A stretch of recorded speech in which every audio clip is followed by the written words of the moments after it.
Bonjour et bienvenue dans cette nouvelle vidéo consacrée au MH370.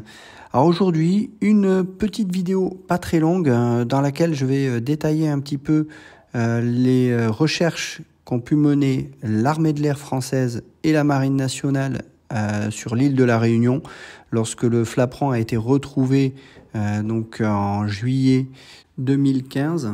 Donc je vais vous détailler un petit peu tout ça. Pourquoi? Parce que ce sont des documents que j'ai réussi à obtenir auprès de l'armée de l'air quand j'étais encore dans l'armée de l'air à l'époque. J'avais demandé via le service de relations publiques des armées la possibilité d'entrer en contact avec la personne qui avait géré les recherches aériennes puisqu'il y avait à l'époque un CASA 235, qui était un avion de transport qui était basé sur la base de Creil, sur laquelle je travaillais justement à ce moment-là. Donc c'était des équipages de la base de Creil qui avaient mené les recherches. Et donc j'avais demandé d'avoir un petit peu un compte-rendu de tout ce qui avait été fait comme recherches aériennes. Et le service de relations publiques des armées m'avait mis en relation avec l'officier, le lieutenant-colonel qui avait géré ces opérations de recherche. J'ai pu obtenir tout un tas d'informations, notamment des documents Excel sur lesquels avaient été archivées toutes les recherches jour après jour, ce qu'ils avaient trouvé. Et j'avais ensuite demandé à l'armée de l'air la possibilité de sortir ces informations du réseau militaire pour pouvoir les utiliser de manière publique. Donc ce sont les documents que je vais vous montrer un petit peu ici. Donc il n'y a rien de secret défense. Vous allez voir donc les comptes rendus sur Excel. Vous allez voir également les zones de recherche qui ont été fouillées. Donc je vais vous détailler un petit peu jour après jour ce qui a été fait par l'armée de l'air et également par la marine, puisque la marine disposait d'un hélicoptère Panther sur la Réunion qui était envoyé pour aller investiguer les objets que le CASA avait pu détecter. Alors comme toute opération de recherche en mer, le but c'est de quadriller une zone qui est identifiée de façon à repérer tous les débris que l'on peut avoir dans cette zone. Alors ce que vous voyez sur cette carte ici, on voit sur la pointe nord de la Réunion, vous avez un petit repère avec un rond tout autour. C'est l'endroit où on a retrouvé le Flaprant, une zone qui s'appelle Bois-Rouge. Et donc la première zone qui a été investiguée, ça a été, on le verra après dans les documents, dans l'est, donc principalement la partie rouge. Cette partie rouge, elle va s'étendre, comme vous voyez sur la carte, jusqu'à une limite qui est notée, la limite SRR Réunion-Maurice. Pourquoi? La SRR, c'est la Search Rescue Region, c'est-à-dire que c'est différent de ce qu'on appelle des eaux internationales. Les eaux internationales, il faut savoir que ça s'étend jusqu'à 10 km des côtes, mais au-delà des 10 km des côtes, on est ce que l'on appelle en eau internationale. C'est-à-dire que la France n'est pas, on va dire, gestionnaire, enfin disons souveraine sur ces eaux internationales. Mais par contre, vous pouvez très bien y voler sans aucun souci. Cela dit, pour des opérations de recherche, lorsqu'il y a des accidents de navires, il y a des zones de recherche qui sont identifiées comme dans l'aviation et qui sont allouées à certains pays qui sont généralement les plus proches pour envoyer des moyens de recherche et de sauvetage. Le but étant de réduire au maximum ce temps de réaction pour pouvoir porter assistance à des personnes en danger. Donc cette limite que l'on voit là, cette ligne rouge, elle définit la limite d'intervention de la France dans cette zone de recherche. Si la France veut aller intervenir pour aller faire des recherches en mer au-delà de cette limite, eh bien, il va falloir coordonner et avoir l'autorisation de la partie Maurice, qui est donc un autre secteur de recherche. Ça a déjà été un petit peu abordé dans le MH370 en mer de Chine, également dans l'océan Indien. J'en parlerai certainement dans une autre vidéo lorsqu'on abordera les recherches en mer, parce que je prévois aussi de faire une vidéo là-dessus. Donc on a cette zone qui est la zone rouge ici, qui a été une des premières zones qui a été investiguée. Il y a également la zone jaune, la zone bleue, qui est plus la zone sud, ici. Et comme on va le voir ensuite, les zones, il y a d'autres zones qui ont été rajoutées, notamment sur la partie nord et la partie jaune. Alors, dans quel ordre ont été définies ces recherches? Eh bien, principalement la partie est. Pourquoi? Parce que On se doute bien que le débris est venu de l'Est et surtout les courants dominants viennent de ce secteur-là. Donc c'est la raison pour laquelle les recherches ont été principalement menées dans la partie Est, comme on va le voir. Ensuite, un récapitulatif que vous avez ici qui concerne les heures de vol qui ont été effectuées pour la recherche du MH370. Donc on voit que le premier vol a eu lieu donc, le 7 juillet 2015, qu'il a duré 4h05 de vol avec un décollage à 9h03 Zulu. Alors l'heure Zulu, c'est l'heure internationale, ce n'est pas l'heure locale en métropole, hein, faut bien le comprendre, et avec un posé à 13h08 Zulu. Ensuite le 9, donc le lendemain, un vol de 4h30, le 10, on a un vol de 2h55, le 11, on a un vol de 4h25, une pause le 12, il n'y a pas eu de vol. Le 13, on a 3 heures de vol. Le 16, on a 3 heures de vol à nouveau. Et le 17, un dernier vol qui fait 3h05. On a un total de 25 heures de vol qui ont été réalisées par le CASA qui était basé à La Réunion. Vous avez déjà comme ça une petite idée. Ensuite, en dessous, vous avez quelques informations. 5 PN. PN, c'est du personnel navigant. 10 observateurs, 2 photographes. On le verra, c'est un peu plus détaillé dans le document que l'on va voir juste après. Dans ce document que vous voyez ici, vous avez un tableau Excel qui répertorie l'ensemble des vols qui ont eu lieu. Donc on va les détailler pas à pas.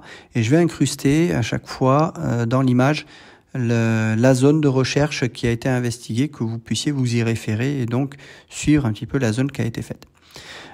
Donc on a le premier vol qui a eu lieu donc le 7 juillet 2015 avec un CASA qui a décollé à 9h03 et qui s'est posé à 13h08. Ce sont des heures Zulu, donc des heures UTC. Donc pour avoir une heure locale, il faut faire UTC plus 4. Donc l'avion en fait a décollé à 13h03 local et il s'est posé à 17h08 local. Donc on voit que c'est un vol qui a eu lieu l'après-midi, ce qui est beaucoup plus logique d'un point de vue observation en mer. Pourquoi ? Parce que si on faisait un vol ici le matin, vous retrouveriez avec le soleil forcément qui se lève à l'est, qui est rasant, qui va faire beaucoup de réverbération et de réflexion sur le milieu marin. Et donc pour faire de l'observation de débris sur l'eau, eh bien c'est pas ce qu'il y a de plus idéal. Par contre, faire un vol l'après-midi au moment où le soleil est relativement haut, c'est beaucoup plus facile pour observer des débris. Au niveau équipage, donc vous avez le potentiel humain engagé, un terme typiquement militaire, donc avec 5 membres d'équipage, 9 observateurs et un photographe de la FAZ-SOI. FAZ-SOI, qu'est-ce que c'est ? C'est l'acronyme de Forces armées de la zone sud de l'océan Indien. Pourquoi on a toujours besoin d'un photographe pour prendre en photo justement ces débris-là? Donc on a besoin de quelqu'un qui sait manipuler correctement l'appareil pour avoir une image de bonne qualité pour pouvoir faire ensuite de l'identification visuelle après. Et on a également, vous voyez, 9 observateurs quand même, donc ça fait pas mal d'yeux qui scrutent quand même l'océan.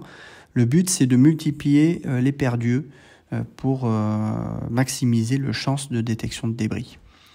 D'autant plus que quand vous volez comme ça pendant plusieurs heures, c'est très fatigant et c'est très difficile de rester concentré. Donc ça ne veut pas dire que les 9 personnes observer en même temps l'océan, plus les membres d'équipage, c'est plutôt qu'il y a certainement une espèce de relève dans l'avion pour éviter que les gens se fatiguent sur ce genre de manip. La zone de recherche, c'est la zone Est qui a été cherchée. Vous voyez qu'en résultat de mission, on n'a aucun objet pouvant être assimilé à un débris d'avion observé. Une coque de bateau qui a été retrouvée, le retourné, on a la position géographique, pour ceux qui veulent aller la plotter sur Google Maps, et les observations, bonnes conditions météo, état de mer 2 sur 2, 3, bon ça je m'y connais pas au niveau maritime, plafond illimité, donc très belle météo, visée horizontale estimée à 10 nautiques, donc des conditions parfaites d'observation. AVURNAV émis pour signalement coque retournée. Un AVURNAV, c'est un avis d'urgence au navigateur.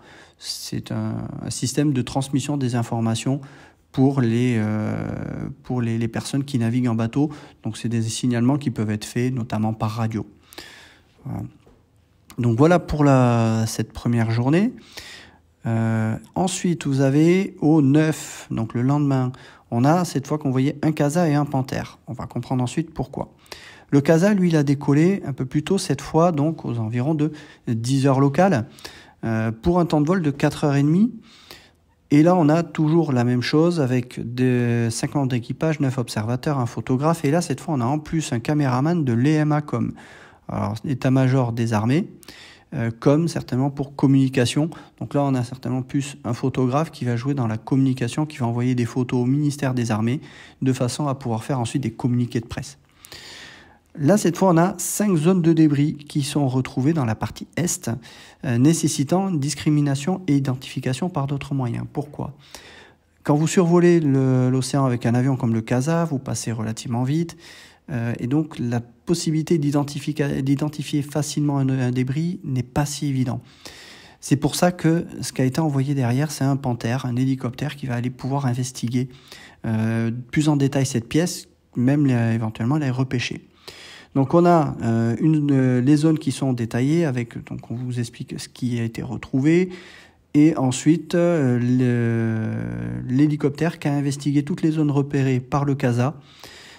Et on a donc identifié des bâches, des sacs plastiques, notamment rectangle orange rayé noir, des déchets organiques, en gros des poubelles, qui ont été jetés par des plaisanciers, mais aucun débris d'avion. Là encore, on a eu d'excellentes conditions météorologiques. Et puis après ça, c'est des petits détails, on passe. Troisième jour, le 10 juillet, on a donc un CASA. Toujours, là on est toujours à peu près sur des heures, on est parti en milieu de matinée. Un temps de vol un peu plus court, toujours pour investiguer la zone Est. Vous voyez qu'il y a un peu moins de membres d'équipage, mais c'est pas trop grave. Et là aussi, aucun objet pouvant être assimilé à un débris d'avion qui a été observé. Uniquement 2 objets observés, une bâche plastique et une branche. Voilà. Donc là, on constate une diminution des objets observés malgré une excellente météo sur la zone. Le 11 juillet, un CASA, là qui est parti cette fois aussi plus tôt dans la matinée. Alors, on voit que l'heure, on est quand même sur 8 heures. Le soleil est quand même un peu au-dessus de l'horizon, c'est pas trop un souci. Un peu moins de membres d'équipage, on voit. Le but, c'est de faire tourner les membres d'équipage parce que quand vous faites des vols comme ça tous les jours, il faut aussi organiser le repos des équipages. Voilà. Là, on est sur la position Est. Il y a une position satellite également qui a été investiguée. Aucun objet qui a été observé sur la zone définie. Et également le trait de côte et une position qui avait été repérée visiblement par satellite. Je n'ai pas plus d'informations sur cette information-là. Voilà. On dit le bon contact radio en HF a facilité le retasking en vol. Donc là, visiblement, ils ont dû recevoir une information en vol par la HF. Il faut savoir que les avions de transport de l'armée de l'air, mais la plupart des avions de transport des armées, sont en lien avec un centre de commandement, généralement en HF. Alors, est-ce que ce centre de commandement il était basé à ce moment-là sur La Réunion? Je ne sais pas, mais il y a quand même un centre de commandement en France qui peut être contacté via HF. Et donc, visiblement, ils ont été retasqués en vol pour aller investiguer cette position satellite. Le 13 juillet, là, on a 3 heures de vol. Cette fois, les recherches se sont décalées vers la zone sud. Et là, aucun objet observé sur zone, hormis des dispositifs de concentration de poissons. Voilà. Contact radio parfois difficile, cause masque du relief. Voilà. Donc ça peut être lié justement au relief qui est peut-être sur La Réunion, qui est peut-être plus difficile de joindre l'antenne qui est peut-être de l'autre côté. Mais bonne visibilité, mer peu agitée à agiter. Donc là, on a déjà une météo au niveau de la mer qui est peut-être un peu plus houleuse. Le 16, toujours un CASA, 3 heures de vol. Cette fois, c'est la partie nord qui a été investiguée. Aucun objet pouvant être assimilé à un débris d'avion n'a été repéré. Un débris, une bâche plastique, travers le port, donc c'est au nord de La Réunion, et des palangres de pêcheurs. Bon contact radio, donc on voit que visiblement au nord, le relief de La Réunion est moins pénalisant pour rester en contact avec l'île. Mer agitée, bonne visibilité. Voilà. Alors là, visiblement, il y a eu une mise en attente de l'avion, priorité aux VAC. Alors, je ne sais pas ce que c'est les VAC, mais bon, en tout cas, il y a eu une coordination qui a dû être faite avec l'organisme de contrôle aérien de La Réunion. Et donc, ils ont dû mettre en attente l'avion 30 minutes, peut-être pour faire passer un avion dans le secteur. Ensuite, le 17, dernier vol, on a un CASA, cette fois sur la partie ouest, on revient sur la partie ouest, et là encore, aucun objet pouvant être assimilé à un débris d'avion, rien, bon contact radio, mer peu agitée, bonne visibilité, et ensuite on en reste là sur les recherches en mer, ça s'est arrêté. Donc on n'a rien trouvé pendant 10 jours, et donc on a considéré que c'était pas nécessaire de continuer les vols. Donc au total, on a eu 25 heures de vol, comme on l'a dit sur le CASA, et 1,7 heures en décimale au niveau de l'hélicoptère de la Marine nationale. Alors il y a aussi visiblement d'autres moyens aériens qui avaient été déployés dans le secteur. Il semblerait, je prends ça au conditionnel parce que j'ai pas pu vérifier complètement l'information, qu'il y ait également un hélicoptère de la gendarmerie nationale qui aurait fait des vols également dans le secteur. Alors, il est fort possible que les vols de cet hélicoptère-là aient été davantage limités au niveau des côtes pour essayer éventuellement de retrouver peut-être des débris échoués. Mais je n'ai pas plus d'informations là-dessus. Donc voilà pour ce que je voulais vous présenter un petit peu de ce que j'avais réussi à récupérer concernant l'implication de l'armée de l'air et de la marine nationale dans les recherches qui ont suivi la découverte du flaperon. Donc comme vous pouvez voir, il y a quand même eu une implication de 25 heures de vol, du personnel qui a été quand même pas mal utilisé. Et malgré ça, on n'a rien retrouvé. On n'a donc eu que le flaperon qui a échoué sur la Réunion. Voilà. Mais on ne peut pas dire que l'armée de l'air française soit restée sans rien faire suite à la découverte du flaperon. Ils ont quand même cherché, et ce sont des éléments qui sont assez peu connus du grand public. C'est pour ça que je vous les livre ici dans cette vidéo, même s'il y a eu des articles de presse qui ont été faits. Mais là, vous avez au moins un aperçu très détaillé de l'ensemble des vols qui ont eu lieu sur la Réunion à cette période de l'année. Avant de finir cette vidéo, je vais quand même parler d'un premier rapport qui était paru à l'époque le 30 juillet 2015, donc quelques semaines seulement après la découverte du flaperon, un rapport de Mike Exner, qui est la personne que l'on voit de l'Independent Group dans le documentaire Netflix. Donc c'est un premier rapport qui rappelle un petit peu les faits que l'on a sur cette pièce. Vous allez voir ce qu'on peut déjà un petit peu en tirer comme première analyse par rapport aux images qu'ils ont pu recevoir et voir justement dans les médias. Donc on a un petit rappel de tout un tas d'éléments. Ce qu'il considère, c'est que pour l'instant, il est raisonnable de penser qu'il s'agit d'un débris du MH370 et que pour lui, cela va être confirmé par le numéro de série qui a été retrouvé sur la pièce. On va le voir un petit peu plus loin dans le document. Et que pour lui, ça va être confirmé dans les 24-48 heures. On verra plus tard que ça a mis beaucoup plus de temps pour qu'on puisse confirmer ce numéro de série, mais il apporte déjà une première étude sur ce numéro de série qui peut être intéressante justement, comme on le voit sur l'image que l'on a là, puisqu'on voit que sous ce plan-là, on a, à partir d'un trou dans la pièce, on peut identifier un numéro de série, le 657BB. Et ce qui est déjà intéressant comme première analyse de Independent Group, c'est de faire la corrélation avec le document de maintenance que vous avez ici.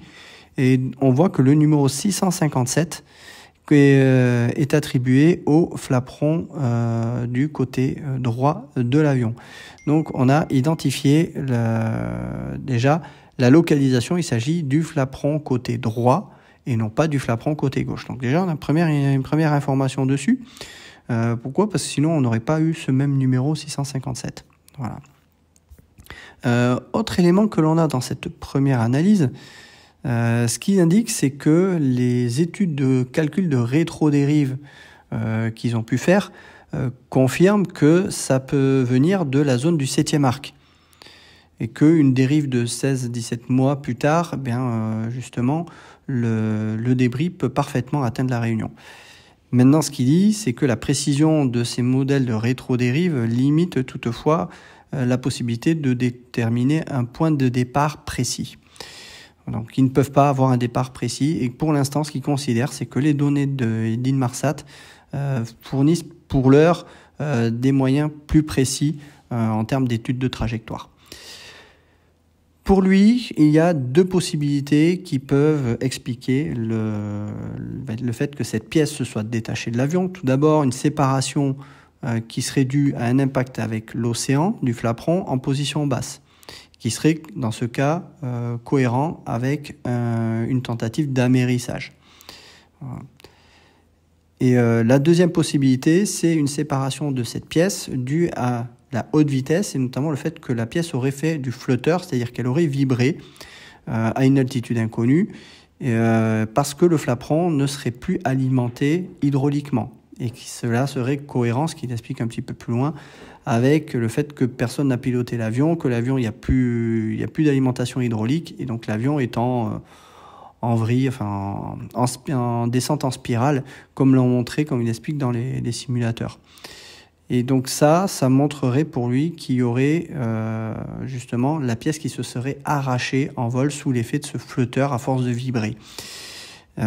Et pour lui, pour l'heure, à l'heure du rapport actuel que vous voyez ici, à cette date, il est plus cohérent de considérer qu'on est plus sur le deuxième scénario, c'est-à-dire que la pièce se serait arrachée en plein vol. Je ne vais pas rentrer dans les détails ici, mais ce n'est pas du tout quelque chose que j'ai considéré comme pertinent, puisque en fait la pièce est quand même alimentée hydrauliquement. Je ne rentre pas dans les détails, j'explique tout ça dans la partie qui traite de cette partie-là dans mon livre. Voilà. Donc là, je suis un peu plus réservé sur l'analyse de Mike Exner, mais maintenant, il faut quand même la replacer dans le contexte. On est quand même moins d'un mois après la découverte de la pièce. Donc arriver à avoir une analyse suffisamment fine, ça n'est pas si évident que ça, sachant que le rapport de la DGA qui va être publié plusieurs mois plus tard, en septembre, mais qui ne sera pas public, il sera public plusieurs années plus tard, va partir plutôt sur la première possibilité, à savoir un arrachement de la pièce suite à une position basse, qui serait donc plus logique avec un amérissage. On verra ça aussi, ça a été potentiellement contredit par un autre rapport d'une autre pièce de la TSB australien. Donc voilà, vous avez des images également sur des calculs de rétro-dérive, pour vous montrer un petit peu à quoi ça ressemble, des images du flaperon et également les personnes qui ont contribué à ce rapport. Donc vous retrouvez les principales personnes de l'Independent Group à l'époque, à savoir Don Thompson, Victor Iannello, Richard Godfrey également, qui était également membre à l'époque. Et les autres sont un peu moins connus. Voilà, les principaux, c'est surtout que l'on a Don Thompson, Iannello, Richard Godfrey, c'était les principaux que l'on avait à l'époque, et Mike Exner. Voilà pour cette première vidéo sur les débris. Je prévois d'en faire d'autres à l'avenir. Ce que j'aimerais, c'est couvrir l'ensemble des débris qui ont été retrouvés et vous montrer et vous expliquer les différents rapports que l'on a, les rapports officiels, et également, dans la mesure du possible, c'est un rapport non officiel de personnes externes, et également vous donner mon analyse personnelle sur ce que je peux parfois en penser, parce que je ne suis pas forcément d'accord parfois sur certaines pièces avec l'analyse officielle, notamment de la TSB sur certaines pièces. On le verra dans d'autres vidéos. Voilà, je vous dis à très bientôt pour d'autres vidéos sur le MH370, et d'ici là, passez de bonnes fêtes de fin d'année.